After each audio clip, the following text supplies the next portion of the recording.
Uh, Good afternoon, Venerables. Ariya.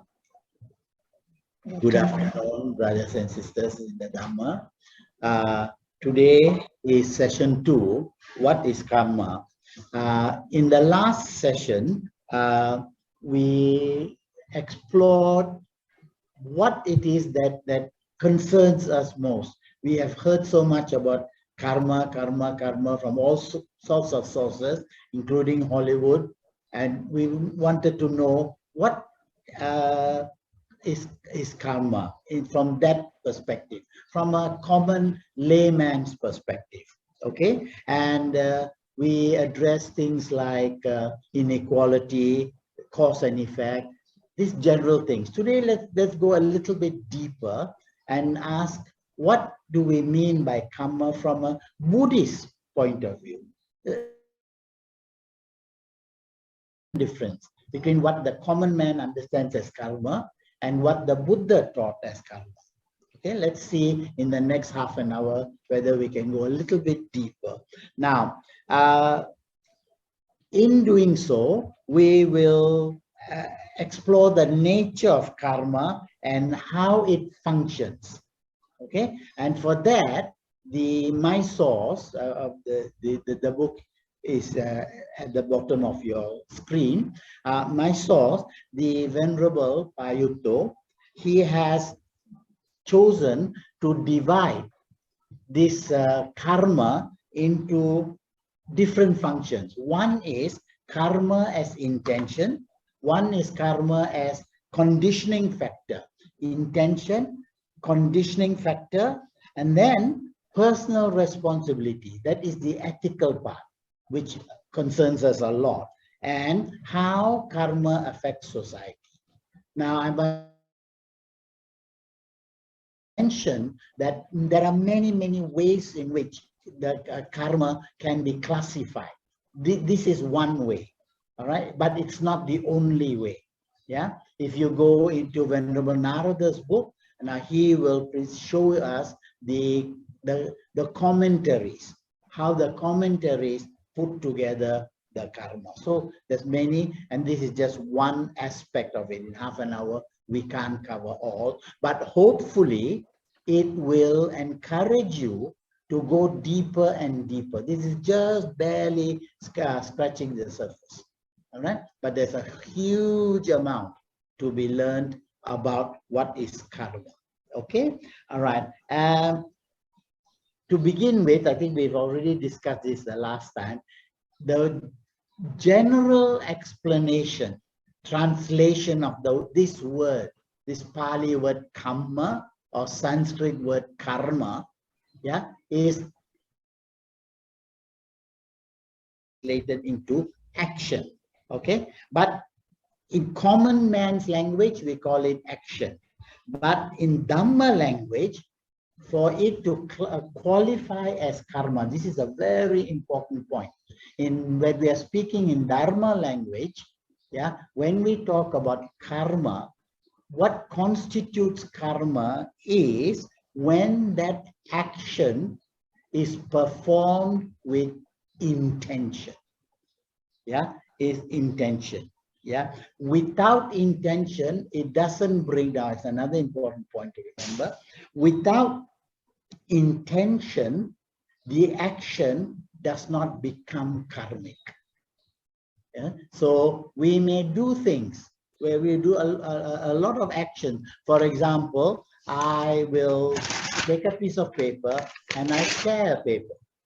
That's an action, but it has no karmic manifestations. So we have to see this. Another example would be if I see a mosquito settling on me and I, with intention, kill the mosquito, no matter how small that action is, it is karmic. However, because there is intention.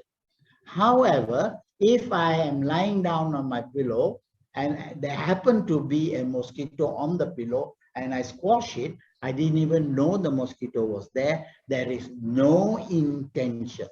Therefore, it is not karmic. Both are actions, but one is karmic and has karmic results. and another is Dhamma. Now, another thing that worries a lot of us is always, is everything karma? People are so frightened. They don't look right because we have just come into Buddhism and this is karmic, that is karmic. No, is it? Not everything is karmic, right? And what we need to learn is to be able to train ourselves to control the intention. Yeah, between the arrival of a mosquito and a fish, there is a millionth of a second.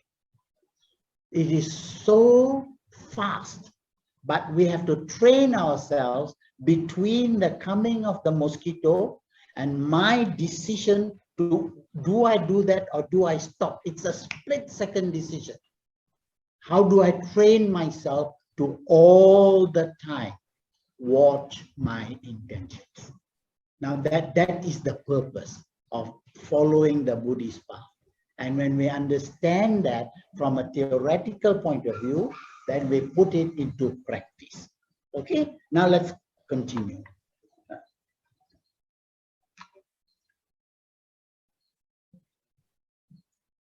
Okay. All right. Yeah. So we are now at what is karma, and so what is karma? Yeah. Let's go back to the Buddha.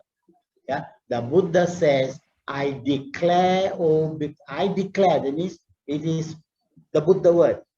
Yeah. That volition, cetana, is karma. Yeah. Volition is intention. Yeah. And then the intention is there. Then we must take it the next step. Then having intended, we will it. Once intention comes, we can stop and back out. But if we decide we are going to go forward with it, we act. And how do we act? Guided by the intention. We will ourselves to act, and this action manifests itself in three ways: by body, speech, and thought. Kayena, vacha, chittena. Body, speech, and thought. So when these three come together, all right, we have created a karmic action. Okay, right. But the will, the cetana has to be there. Okay, the next. And the next. Karma as intention. Let's now go deep further and go into karma. Intention, cetana, yeah. Intention, thought, yeah. How does it manifest itself? See the number of things that are involved. When we talk about karma as intention, we talk about volition. Volition meaning we decide we want to do this. Yeah, look on the side there. Chetanaham bhikkhave kammam vadami. Because intention, I say, is karma.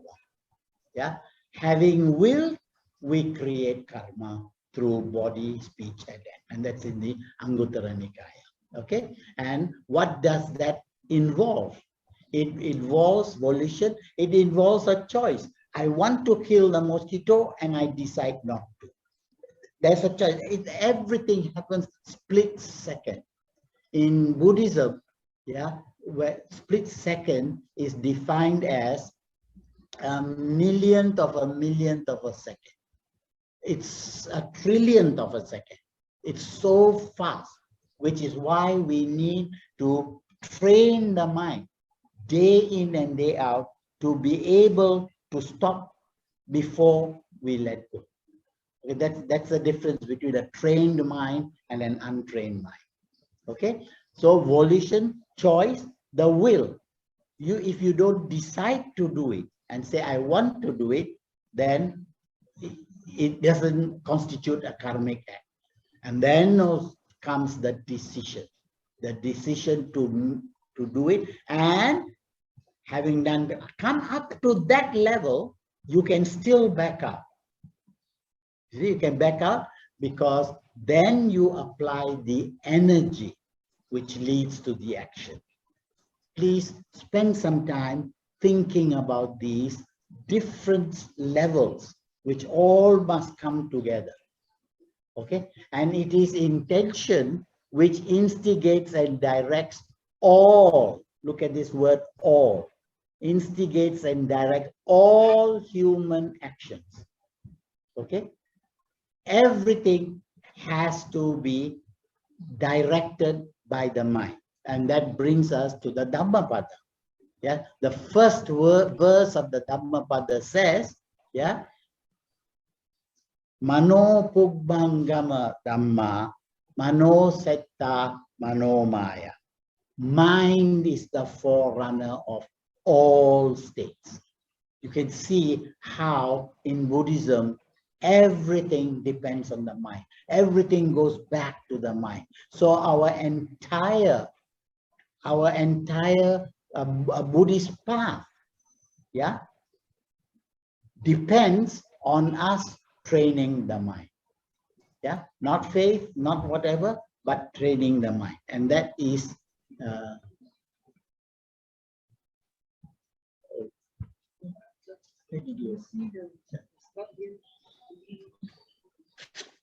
want to see the whole slide.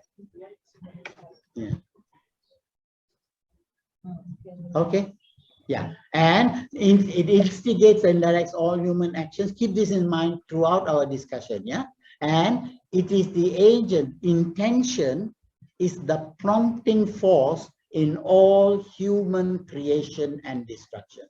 So everything that happened in the universe since Manusya, human beings, first came into the picture, into the world, has been directed by the mind. All right.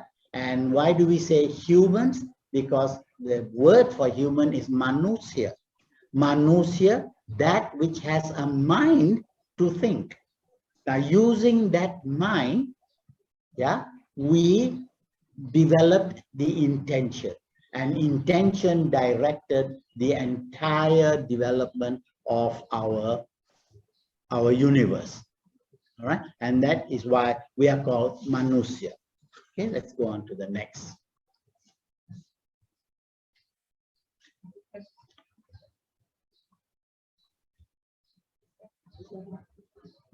Yeah, all actions, and it involves all actions, all thoughts, and the response of the mind. Now, intention involves all actions and speech and all thoughts. It represents the response of the mind to the various images received through eye, ear, nose, tongue, and body. Eye, ear, nose, tongue, and body, and then mind. Okay. All right. And how all these 6 senses come into picture. When all these will take sight, for example, there's sight, there's hearing, there's smelling, there is tasting, there's touching, and there's thinking. Okay, right. When we see an object, a mosquito, yeah, we are conscious of that object. The mind comes into contact with the object. Yeah, then it proceeds. Intention leads the mind to kill the mosquito or not kill the mosquito. That's a decision that has to be made. Once that decision, the intention led by the mind comes into play, the force, then you must make the effort. This is very important. Yeah, not everything becomes karmic. Yeah, we will later see in the 5 precepts, yeah, how these killing, stealing, sexual misconduct, all of this constitutes karma. Yeah, just the thought of killing doesn't mean that you have completed the action. We'll come to that later, okay? But for the time being, the force to plan and organize the mind. To organize the mind ultimately determine the numerous states experienced by the mind. Whatever happens, pleasant, unpleasant, determined by intention. Okay, that's the first one.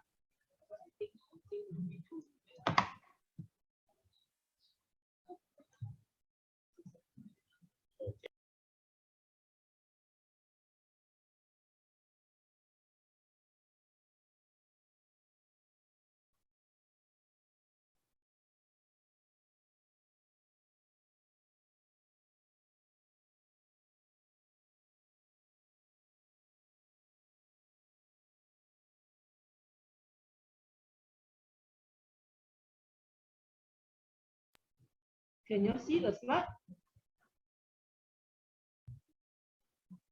The slide is overlapping. I don't know why the slide is overlapping. reduce the size. You see at the bottom right hand side, there is this percentage 93. You can reduce it. 83, yeah. Just click on the minus. Minus. Wait, oh, yeah. On the slideshow, last slideshow. Okay, so I share screen first.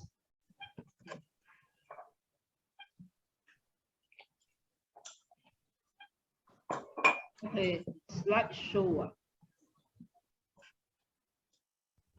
Correct, already, sister. You're right. Correct already, yeah? Thank you. That's better. Okay. To stress to you how important is the mind in all of this discussion about karma, yeah, and the mind directing the intention, which then determines whether an action is karmic or not.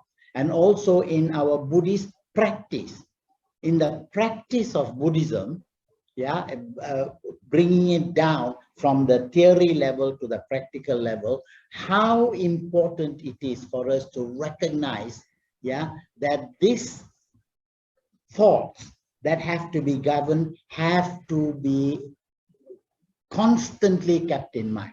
Yeah, because we are not trained, we tend to think that little actions don't have much effect. No. Even the tiniest speck of thought can become karma, and it's very tiny. The killing of a mosquito is it's a very small action, but if we build it up bigger and bigger, the tiny speck of karma, look at the slide, yeah, the tiny speck of thought, yeah, becomes, when it is accumulated, yeah, it becomes the conditioning of qualities for internal mental. So one mosquito we kill, it doesn't matter. The second mosquito we kill, it doesn't matter. And then it becomes habitual, and then it spreads.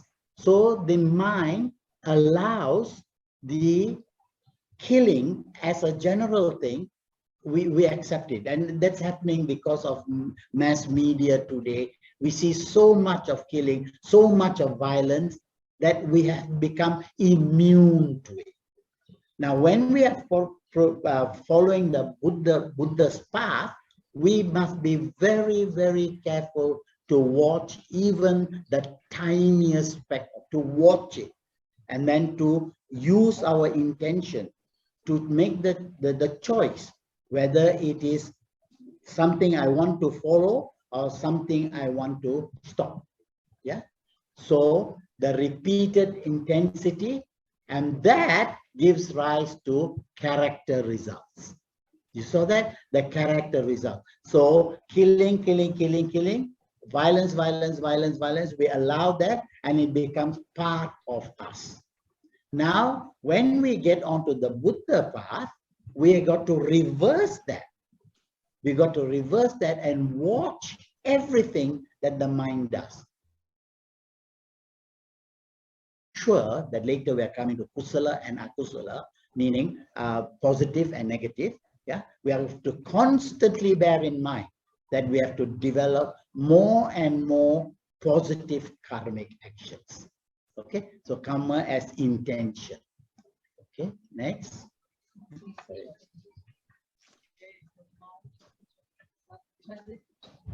Yes, so karma as intention we have covered. Now let us look at karma as a conditioning factor. Again, very, very important, because it is karma which conditions our thinking, which conditions our character. Yeah, and that is what is, because it is intention that brings the mind into play. All right, and having will, yeah, we act by body, speech, and mind. Remember that? So it is a conditioning factor.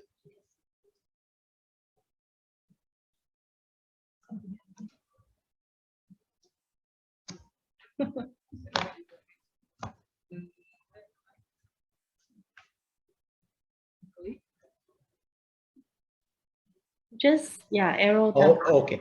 Yeah, right. Now, first look at the white part of the slide. Yeah? It says there, it fashions the direction taken in fact, the agent. So karma, yeah, is the direction taken in life. Do I follow a positive way of life as taught by the Buddha, or do I continue with my life dominated by lobha, dosa, and moha? Yeah, it fashions the mind. It trains the mind to think in a certain way, and then the thought process. Yeah, remember, it is the thought process which is the daily, the momentary action taken by the mind. Now, all of this comes from this word sankhara. Yeah, sankhara is the quality of the mind. Yeah, and with intention as the lead. Intention as the lead, it is the intention which leads you, yeah, to shape the mind. Yeah, it is the intention which helps you to decide whether an action is good or evil or neutral. Take the example of the piece of paper. Yeah, if I just tore a piece of paper because I've done with it, I've nothing, I throw it away, it's neutral. But if on that piece of paper was somebody wrote me a very bad message, and I was angry and I tore the paper out of anger, it's different, you see. So I have to decide whether this tearing of the paper is good, evil, or neutral. It talks about mindfulness. It demands that we have to be mindful all the time. And then again, remember, through repetition. This is why we have to be mindful. We have to see. Remember, when we pray, we say, Kayena vacha chittena pamadena mayarakata. Meaning, if I have done anything by body, speech, or mind, please forgive me. Yeah, that is the break. That is the one that stops you from repeating the bad action through over and over again. Reverse that, repeating the bad action, to converting it to from lobha, dosa, moha, to convert it to alobha, amoha, and adosa. Yeah, what is this? Lobha is greed. Lobha, dosa, anger, greed, anger, and delusion. Now, what is the opposite of these three? Of lobha, dosa, moha. All right. That means constantly bring this to mind, constantly be aware of it, constantly repeat. And as the Buddha teaches us, the more we practice, the easier it becomes. Yeah, the more it's practiced, the easier it becomes. At the beginning, it's very, very difficult to train the monkey mind. Okay, let's go on. Okay. Now, you saw how the karma was seen first as intention, yeah, and then it was how this intention will determine our character. Okay, from a very, very personal, very internalized phenomenon, we are now moving on to how does it fashion? How does it condition me? Yeah, This brings us into the area of ethics, meaning what is good, what is bad in Buddhism. Okay, what is good and what is bad.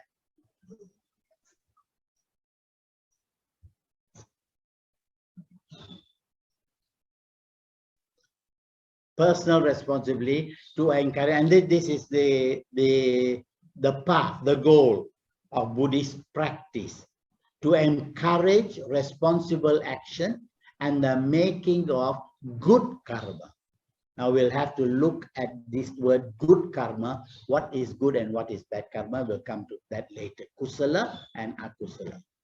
Yeah, because these two things are a cause of remorse. Remorse is regret, negative thoughts. Yeah, some people in the world have not made good karma, most people in the world, we can say, have not been skillful, have not made marriage, watch a television every day all over the world. Yeah, they have not making good karma. Yeah, they have not been skillful, meaning they have not made the right choices. Yeah, and they have not made marriage as a safeguard against fear. Fear of what? Fear of death, fear of the future. Yeah, fear of what happens to me when I die. Yeah, they have only committed bad karma, bad karma. They experience remorse as a result. And they say, I have that. At the moment of death, will you say, I have not made good karma, I have only made bad karma?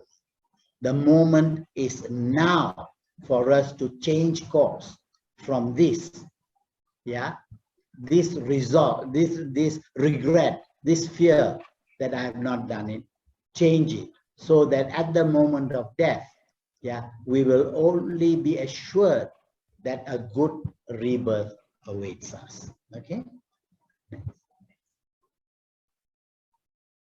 Yeah. Here are the three categories of human beings. Yeah, those waiting to, those, and there will be people, there will be human beings in the world, past, present, and future. The Buddha says there are three types of lotuses. Those that are under the mud, and these will remain under the mud, they will never be able to come out. Then the majority of us come into this category. We are waiting to bloom, meaning that given the right conditions, mainly the teaching of the Dhamma, listening to the Dhamma, the practicing of the Dhamma, yeah, when we have all of this, we will be able to come out and we will be able to fully bloom. Then there are those, the Arahants, yeah, and those who are all the Aryas, we call them, yeah, they are already in bloom and they don't need our help. Okay, so here we have, and we are talking actually about the second category. The first category we have to ignore, we can't help them. Yeah, but those of us who are waiting to see how can we do it, how can we reverse alobha, adosa, amoha, from ignorance, how can we train to convert to positive? Okay. All right. Now we come to, remember I told you we are talking about good karma and bad karma. Yeah. And when this is converted into kusala karma and akusala karma. Kusala karma are actions which are based on non-greed, non-hatred, non-delusion, namely alobha, adosa, amoha. When our actions, yeah, are guided by the mind to perform non-greed, non-hatred, non-delusion intentions, when we have these intentions, they translate into body, verbal, and mental karma. Yeah, and if it leads us towards nirvana, if it leads us in the right direction, skillful, because these are wise actions that lead us in the right directions. On the other hand, like those under the ground, the seeds under the ground. Yeah, if our actions and our thinking and our mind is dominated by the lobha, dosa, and moha, these are what we call unskillful actions. They lead us in the direction of samsara, and we will continue. So akusala karma makes us continue in samsara, therefore suffer, or we make the wise decision to convert our actions into kusala karma. Okay? These types of karma so distinguished by me that this is actually the point that we are trying to make, that all our karmic actions are determined by the mind. So we have to first and foremost, the heaviest consequences for the committing of evil deeds is mental karma. Watch your mind. Mano pubbangama dhamma, mano satteta mano maya.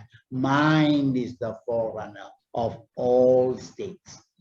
Yeah. So if we think with an evil mind, we will act with evil actions. If we think with a pure mind, we will do the opposite. So there is the existence of evil deeds. Okay. Now we are running short of time. Stop at 2:55 to 3. Yes, we have plenty of time. Okay, right. So let's very quickly run through kusala. These are all listed out in the commentaries. Okay, brought in from various sutras that were uttered by the Buddha. Namely, let's run through sati. Okay, sati, metta, alobha, panya, pasadi, kusala chanda, mudita. Yeah, run through that quickly. And then the opposite of that is desire for sensual pleasure, ill will, sloth and torpor, yeah, dejection, restlessness and anxiety, vichikicha, doubt, anger, jealousy, avarice. You can see very quickly what constitutes kusala and what constitutes akusala. Okay.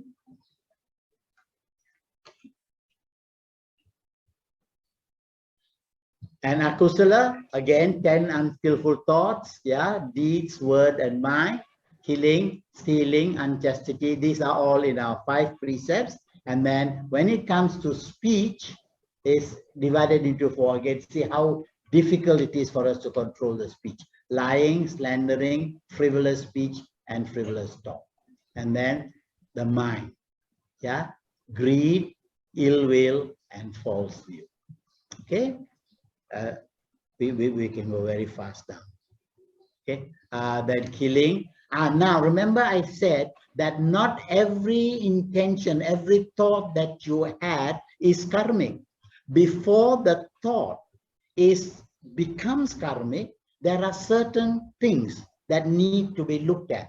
I mentioned this, I said I'll be talking about this in a minute. Yeah, there are 5, but now if you take the first of the 5 precepts, killing, yeah, there are 5 conditions that have to be fulfilled. It can happen in a split second, but all of these have to come into play. There has to be a being. There has to be knowledge that it is a being. If I'm driving along the road and it's dark and I don't see what I think is a piece of paper is actually a snake, and the snake gets killed, then I am not culpable. I thought it was a piece of paper. Okay, then I must have the intention of killing. I must want to kill. Not only that, I must take the effort to do the killing. At any one point, I can stop. Most of the time, when the intention of killing comes, my Buddhist training comes into play and say, no, I will not spray that cockroach. All right? I stop the effort. And then there must be consequent death. The cockroach must die.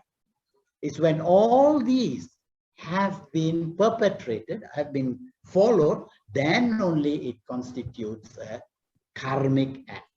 Yeah, and therefore we can run the evil effects and all of that. We can go to the next one. Yeah, stealing, the 5 conditions. And let's go with this X-rated slide. Unchastity, the mind to enjoy the forbidden, attempt to enjoy, devices to obtain possession of the unchastity. Okay, right.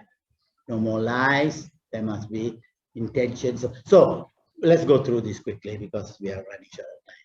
Okay, backbiting, angry speech, so on. Okay, frivolous talk, unnecessary talk, covetousness, that's greed, ill will, hurting people, yeah, and false view.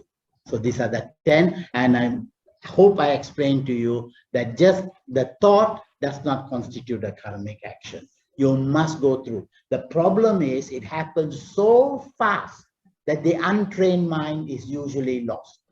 So that's the job in front of us. Okay. Okay. Then there are the meritorious deeds, which we can go through. And then kusala, achuna, kusala kamma, non-greed, non-hatred, non-delusion. Okay. And skillful intentions lead to skillful actions. On the other hand, greed, hatred, and delusion, akusala chetana, unskillful action, by manifested in body, speech, and mind, and they can be either skillful or. So you have kusala and akusala chetana. Chetana meaning intention. Back again. It is intention we need to guide. We did very quickly, yeah, from a Buddhist point of view, you cannot say, I didn't intend to do it. You intended to do it, that's why, because mind is the forerunner of all states. Yeah, I didn't mean to say. If you didn't mean to say, why did you say? Okay, ask yourself when you go to bed, and train yourself. Yeah, that whatever you say, you mean to say, and that meaning to say has to be guided by alobha, adosa, amo. Okay. So this is basically a case study. I think we have come to the end. Yeah. Yeah. Okay. Right. Now let's. Okay. Sabba papasa akaranam kusalasa upasampada. Sachitta paryoda padam etam buddhanusasana. This is the translation. Complete summary of everything that the Buddha taught. This is what, not to do any evil, to cultivate the good, this every religion teaches. But I hope that today's talk, we saw how important it is to do the third one, purify the mind. This is what the Buddha's teaching makes it different, makes it unique. The purification of the mind. That is the teaching, not of the Buddha, but of all the Buddhas. This is the Dhamma. Don't do evil, cultivate the good, that's karma, purify the mind. When the mind is purified, the other two will be automatically fall into place. You are an arhat. Sekian saja. Okay.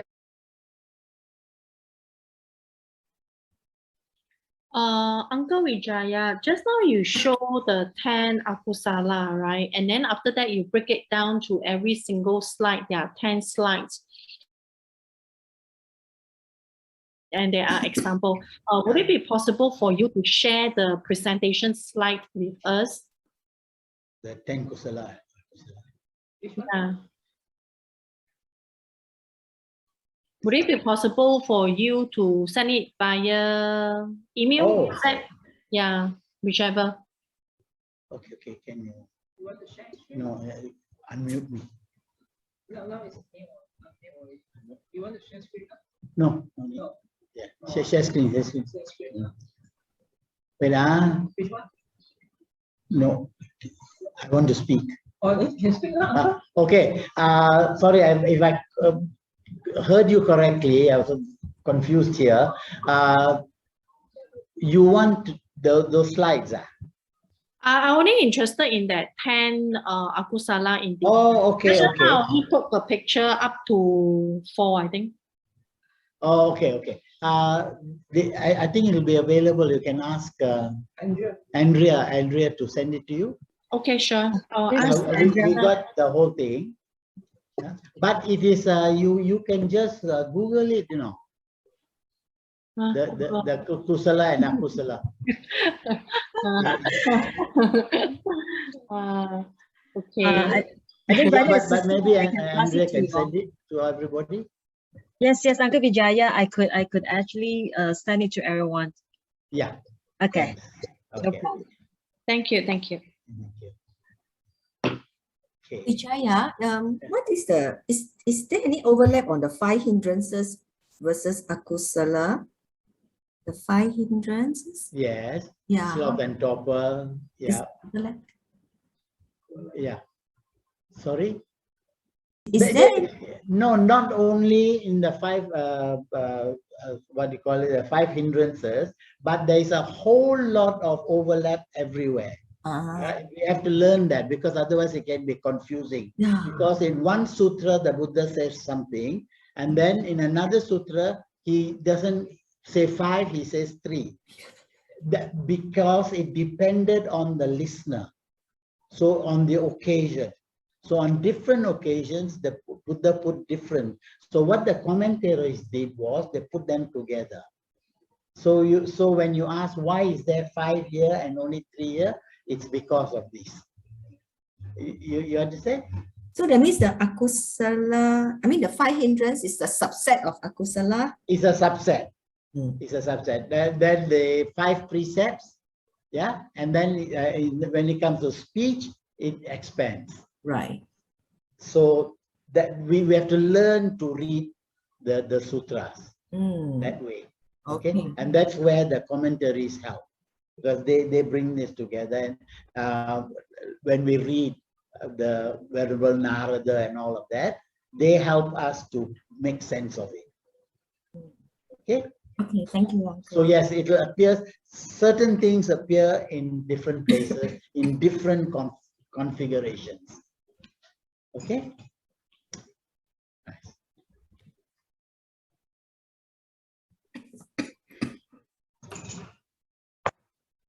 While we are waiting for you, maybe I want to emphasize again, when we're talking about kusala and akusala, let us remember that when we talk about kusala, it is with higher spiritual developments in mind. So when I give dana, without, with the intention, when I give dana with the intention of killing my ego, of killing my greed, when I give these things, and out of compassion, then it becomes skillful and it leads me to escape from samsara. On the other hand, when I perform the same action with an I in mind, and with a recipient in mind, and with an expectation of some kind of reward, going to heaven, becoming rich in the next life, becoming good looking. When I have these, I will be rewarded, I will get it, but it will get me back to samsara. Teaching of the Buddha helps me to understand that whatever I do must be designed to escape from samsara. Right? Whereas, if I have these punya thoughts, I will come back. I will come back and enjoy. But is Elon Musk a happy man? He did a lot of good karma to become the richest man on earth. But is he happy? Doesn't he need to know that he has to escape from samsara and work towards attaining nirvana? Have I made that point clear? So, Uncle Vijaya, I have a Yeah. question. I remember last session you mentioned about niyama, right? Yeah. Number was 5 niyamas, if I did not remember wrongly. Yeah, 5 niyamas. Yeah. One of the niyama is Kamma niyama, and Yeah. I understand that the so-called Ariya, they are no longer have any Kamma niyama. Yes. So Kamma niyama, I understand, is intention. So if we do things without any intention, whether good or bad, that means it will help us to so-called escape from samsara. But Yeah. if we do with intention, whether it's a good or bad, it will bring us back to samsara. Am I wrong, or is there something missing? when we I think talk there's about- this small little Yeah, subtleness when there. you talk about intention, yeah, intention is always there, whether good or bad. Okay, but I've lost my thing. Repeat your question, please. Okay, the question is about the niyama, Kamma niyama, Ah. intention. Okay, I do understand that whether it's a good intention or a bad intention, it will draw us back to samsara. Without any intention, Ariya, without any intention, because Alright. Ariya has no Kamma niyama. Yeah. So that is to help us out of samsara. So if we still have that intention, like you mentioned, punya, spiritual intention, does it mean that it is still bind us to samsara? The intention of two kinds. The Putujana's intention has an I, my, constantly aware of a being here. And Ariya, on the other hand, has destroyed that. So an Ariya is alive, but he has no intentions, no intention of I or my. He has killed the I. He has killed the self. We are guided by the concept of a self. All right, so everything we do, all our intentions, good or bad, is performed with an I in mind. But an Ariya or a Buddha or an Arahant, they have no sense of I. They have no grasping, we call it. Yeah. So when we talk about all the things we do with an I in mind, yeah, and getting rewards to the I, then we are Putujana. But because of our training, we have crossed from Putujana to Ariya. We have destroyed the ego. So I do actions, but I don't see an I performing an action. That's why the Buddha never refers to himself as I. He always refers to himself as Tathagata. Yeah, that which has thus come. So he sees himself as an object rather than a person, subject. Got that? It is very confusing, I agree, but intention of the Putujana and intention of the Ariya are different. Okay, until they die. When they die, they're gone. But the Putujana comes back with the I through samsara. That's what we want to escape from.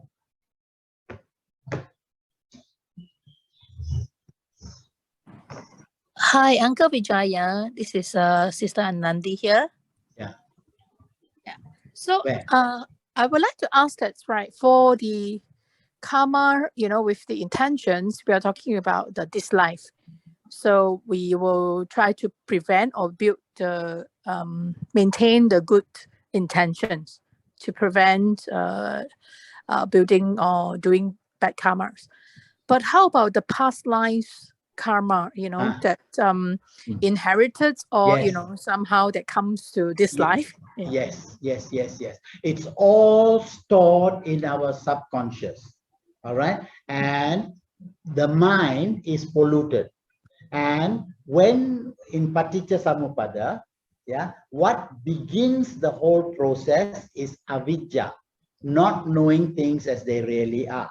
With that, we create karma actions that brings us into this life. That means we bring the whole storehouse of all actions we have performed Mhm. into this life. Now, what we have to do is to delete that subconscious. So when you become this is what happens when you become an arahant. You clear your mind of all that past debris. It is cleared through enlightenment. That is why we said the intention of an Ariya is different from as long as I have I in mind, yeah, all my intentions, all my thoughts, all my karmic actions are stored in my mind. When I attain enlightenment through arahanthood, I clear that. What somebody was asked, Venerable Sariputta was asked, what is nirvana? And he said, nirvana is the absence of lobha, dosa, moha. Lobha, dosa, moha are the three things which constitute ignorance, which brings us to this life, after life, after life. But with kusala kamma, we destroy lobha, dosa, moha. When the mind is cleared of dosa, lobha, dosa, moha, it is cleared of all the karmic past. That's why you cannot go into another life as an Ariya. Get that? Like delete the record that does not belong to you anymore. Sorry? Delete the Yes, record. yes. It's not there anymore. You delete the record. Delete the record. You But delete before the we record. do, before we manage to delete the records, we Yes. still need to bear with the past life karma. Yes. Karmas. What we call nirvana with residue, nirvana without residue. When the Buddha was enlightened at the age of 35, he deleted the record, but a being was still there. When he died, completely zero. So delete the record. So arahants walk around the world, but with no I in their thinking. They have no, they don't even smile apparently. They don't even laugh.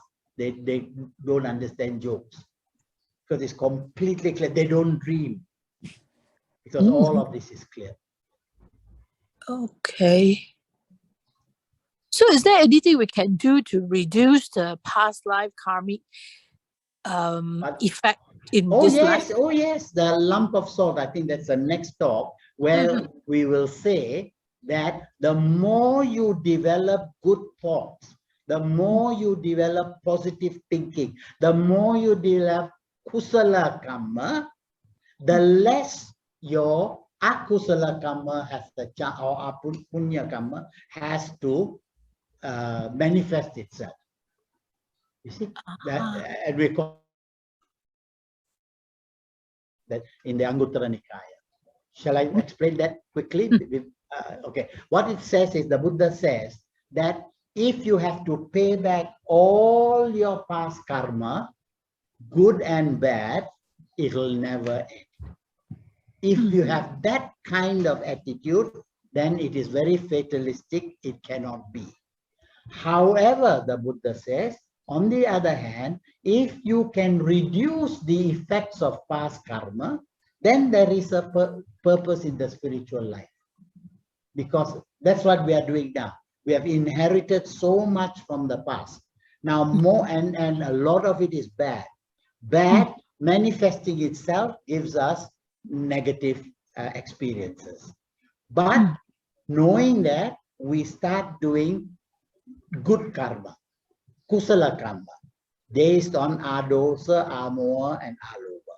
Based on that, we create more and more good karma. The more good karma will reduce or remove the effects of the past. So two parts. One is not to focus karma. Yes. Second part, to do more good karma this life. Yes.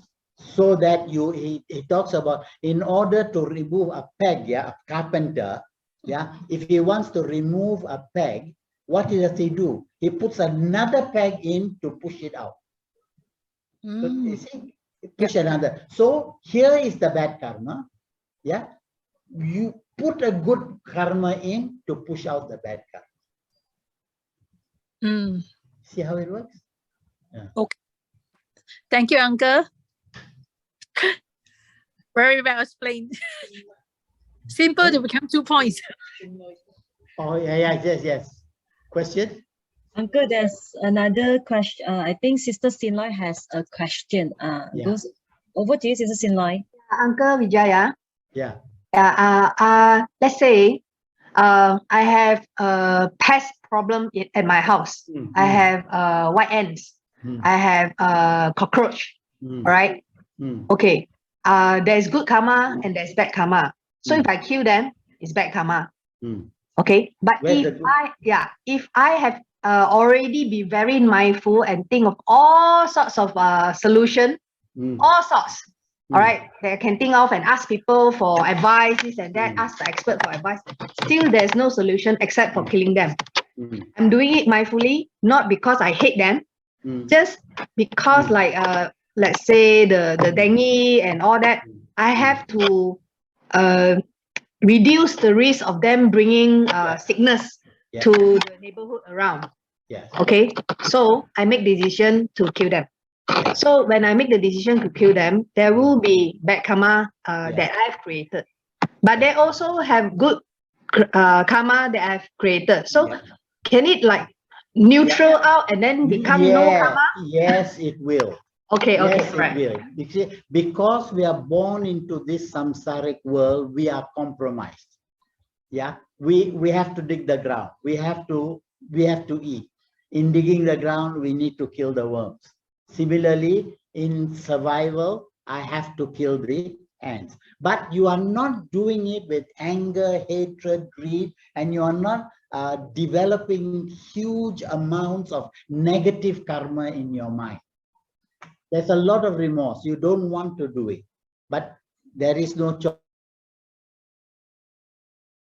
So the culpability, the responsibility of having done it, but with regret and with reluctance, will produce far less bad than where you enjoy doing it. You hate these things, you know, a lot of hatred, a lot of self-interest in mind. There is a difference. Okay. Not all karmas, the Buddha says, not all karma, and that's also the subject of next talk also, not all karmas will bear identical fruit, but karmas will be manifested in accordance with the situation. You did the killing of that ant with regret. You didn't want to do it, but you did it. You are forced to do it. However, all of this should teach you that you are compromised. You have to make these choices because you are born in samsara. Okay. If you were not born, this won't happen. So don't get born. Yeah. So avoid evil, purify the mind. As long as I do any action, speak anything, think of anything without delusion, greed, and hatred, and without the selfish I in mind, then why? Yes. Okay. All right. Thank you. You'll be neutral, and of course, more and more you will start developing positive thoughts. All right, positive thoughts. So, how do Buddhist monks live in the jungles with termites, with ants, with all kinds of so-called pests? Are they pests? From a monk's point of view, they are not pests. Okay? You don't, but how do you find ways? Monks know. And also the wisdom, you get certain plants can be used to keep them away. So if we had applied that, rather than invent Ritsak, then we would have gone in the right direction. Yep. Thanks, Uncle Vijaya. Yeah.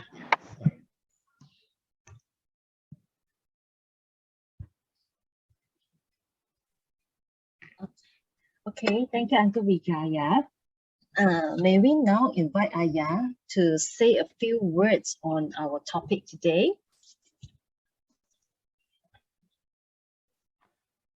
Yes. Yeah, I suppose karmic topic is always very interesting, that we want to find out that what we did is not unwholesome. Yeah. So I think Uncle has explained very clearly just now, even the what constitute of killing. Yeah. I think a lot of questions regarding this. You know, there's a being. There's a living being. You know, consciously, you know, there's a being. And then the intention to kill, and the effort to kill, and the being is dead. So actually, it's very clearly defined. Yeah. But of course, there are cases that just now Uncle had mentioned, yeah, how we define. Yeah, when we possess a house, we define them as a pest. When we go to the jungle in the nature, they say, wow, this is an insect that is living together in harmony with everyone. Yeah, and maybe we are the invader, not them. Yeah, but because we own a house and it's our territory. Yeah, so therefore we justify that, you know, it's all right. Yeah, we don't want to kill them, but we have to, you know, do. Yeah, and I think that alone it is also good for us to reflect again and again. Of course, to practice perfectly, it's not as simple, and but there are also times that we may think also like, you know, I do bad things, I do good things, so the good minus the bad. Yeah, but I think in terms of karma, we have to understand in such a way. Yeah. Whatever bad actions that we do with all the intentions of, bad intention, they reap their own karma. Whatever good that you do, also they reap their good result. Yeah. So it doesn't mean your B good result minus A result, then it becomes negated 0. It's not like that. Or maybe you think that result minus this result, then you still earn some good result. Yeah. It's not like that, how karma works. Yeah. So whatever seed that you plant, that is the one that you are going to reap. Okay. Whether good or bad. Okay. So we have to understand the working of the karma, but it's of course very complicated. And so sometimes you can see, some people, they do this kind of a job or work, that actually they know very well that is unwholesome. Yeah, and in that unwholesomeness of that work, it actually kills, and the impact of it, of course, let's say, for example, we said the gambling. Yeah, they provide that, and when they are down, they provide the along for you, and then after you lost everything, and you kill yourself, and then the family also do not know what happened. All their assets are gone. And all these things. So we know we are not earning a righteous income, yeah. But yet from that income, we say, yeah, I know it's not good. So I donate to schools, you know, I support some charity. And we think in that way, we are not too bad, you know. But that doesn't negate exactly what we do, is it? Because the cause of, let's say, the bad action itself, or bad seed that we planted, we know, let's say, for example, we know there's a lot of, let's say, suicide because of that. Yeah, and we as a being, we have that sense that tells us that a life is being taken because of, let's say, our unwholesomeness. Yeah, the unwholesome seed that we planted, the evil karma, that our evil deeds that we have done. And that alone, let's say, for example, that person killed himself and you happen to be there. Do you think it will last you for life? And whatever that you learn, maybe you can do channel to charity. But that kind of, let's say, effect of that vipaka of that action. The guilt that you may experience, may last you for life or another life. Yeah. So it is very much to understand that each of what we plant, well, will be reaping its own effect. But how deep is that will depend. Yeah. So sometimes the killing may not be in front of you, it's still fine.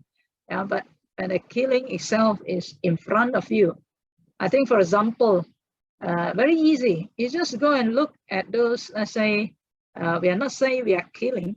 You just look at those slaughterhouse, killing pigs, killing hens, killing the cow. I think you will just try to shun from looking at it at all. Yeah. So you can really see that how it feels like, you know, for a being to be killed. Yeah. I believe if you look at those videos, you just feel that, you know, I think we wouldn't want to do like that, and we even would say that the person who did that is so cruel. Yeah, no compassion or that kind of things. Yeah, so it's like that. Yeah, so to be in the position, yeah, of being killed. Yeah. So we try our best. We are not saying that we can be perfect in that, but I think we try our best little by little to avoid from a small being. Then of course first is from a bigger one, then smaller one, smaller one, smaller. Because why? It actually refine. Yeah. Even a mosquito, if you trying to observe whether the mind have that intention or not, you'll be surprised. You'll find that there is. Because why? There will be irritation in the mind. You just observe. I mean, we have tried, you know, by meditation, we know. Yeah, when even the mosquito itself, when you are full of compassion or metta, sometimes you don't find the irritation at all. You will see, wow, they are cari makan, you know, cari makan is also so susah and so dangerous, right? But when our mind are not peaceful, even seeing the mosquito, our mind is already irritated, you know. Why coming again to you, you know? So, you know, there is irritation. It is not neutral at all, okay? So you can observe, but I think through all this investigation and practice, then gradually you will start to learn to mellow down, yeah? So whatever that we did, nobody is going to be responsible for us. We have to be responsible for it, yeah? So we just have to understand and try as best to see what it is and how we can do the best. So by that, I think our knowledge and our wisdom will start to increase, right? So hopefully, I just like to just share a little bit on this, and hopefully can also give you some perspective. Thank you. Thank you, Ariya. Now, let us pay respect to the Triple Gem and Ariya by bowing 3 times. First bow. Second Second bow. Third bow. Second. Thank you, Ariya. Thank you, Ariya. Okay. In sessions 1, we have already learned is everything due to karma, and today's sessions we learn what is karma. For the upcoming session, session number 3, we will be learning whether we can redeem our past life karma. So, but there is, dear brother and sister, I would like to inform that the next section, there will be some changes on the date for the next sections. The next sections will be on the 24th of July instead of 17th of July. So kindly please mark down in your calendar on the changes of our final sections. And that's all for today. Thank you, Uncle Vijaya. Thank you, Ariya. And thank you, brother and sisters.